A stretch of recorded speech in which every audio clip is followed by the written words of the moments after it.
Season 3 की शुरुआत होती है और हम देखते हैं जेनिन क्लैन का कैंपस, जहां हमें नाओया जेनिन दिखाई देता है। नावया नाबीतो जेनिन का बेटा होता है। अगर आपको नाबीतो जेनिन याद ना हो तो याद दिला दूं, ये वही बुड्ढा है जिसने लास्ट सीजन में डैगोन के साथ फाइट के दौरान अपना एक हाथ गवा दिया था और बाद में जोगो ने इसका तंदूरी बना दिया था, जिसके बाद वह काफी बैडली इंजर्ड हो जाता है और ऑलमोस्ट मरने की हालत में होता है। एक्चुअली आज जेनिन क्लैन के न्यू हेड को चूज किया जाना था, इसीलिए नावया भी यहाँ आया होता है। यहाँ हमें दो और नए कैरेक्टर दिखाई देते हैं। ओगी जेनिन, जो नाओबितो जेनिन का छोटा भाई होता है, और माकी और माई का बाप भी वही होता है।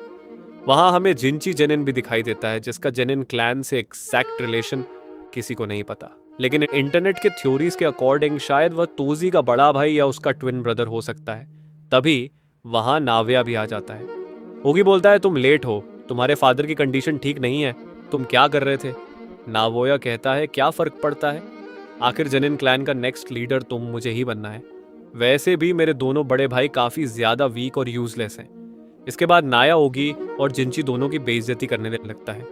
एक पॉइंट पे उन्हें तोजी से कंपेयर कर देता है। यह सुनते ही ओगी जेनिन गुस्सा हो जाता है और अपनी स्वॉर्ड नाया के गले पर रख देता है। तभी वहां एक बंदा आता है और बताता है कि नाओबितो जेनिन अब नहीं रहे।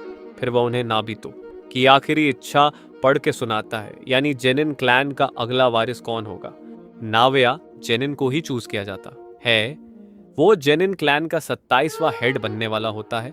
वो ये भी बताता है कि जेनिन क्लैन के सीक्रेट स्टोरेज में जितने भी फॉरबिडन वेपन्स और कर्स टूल हैं, उन सब का एक्सेस अब नाओया को मिलेगा। हालांकि उन फॉरबिडन वेपन्स और कर्स टूल को यूज करने के लिए उसे अपने अंकल ओगीन या जिंची जेनिन से परमिशन लेना होगा। यह सुनकर नाया थोड़ा चिढ़ जाता है, लेकिन तभी एक और ट्विस्ट आता है।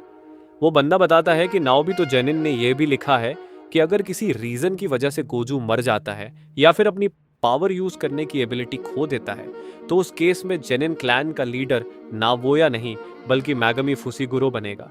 यह सुनते ही नाया पूरी तरह से भड़क जाता है और गुस्से में वहां से जाने लगता है।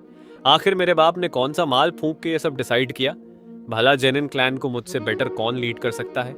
इसके बाद नाया डिसाइड करता है कि वह मैगोमी फुसीगुरो को मार के अपने रास्ते से हटा देगा ताकि जेनिन क्लैन का लीडर वही बन सके। उसकी सर्वेंट बताती है कि मैगोमी अब भी यूजी इतादोरी को ढूंढने के मिशन पर गया है, जो सुकुना का वैशल है। नाया कहता है, अच्छा है, फिर मैं दोनों को एक साथ ही मार दूंगा, क्योंकि अब टोक्यो पूरी तरह कर्स स्पिरिट से सराउंडेड है। तो अगर नावया मैगोमी को मार भी देता है तो किसी को कोई शक भी नहीं होगा। इसके बाद हम फाइनली यूजी इतादोरी को देखते हैं। यूजी अभी तक शिबुया इंसिडेंट के ट्रॉमा से बाहर नहीं आ पाया होता।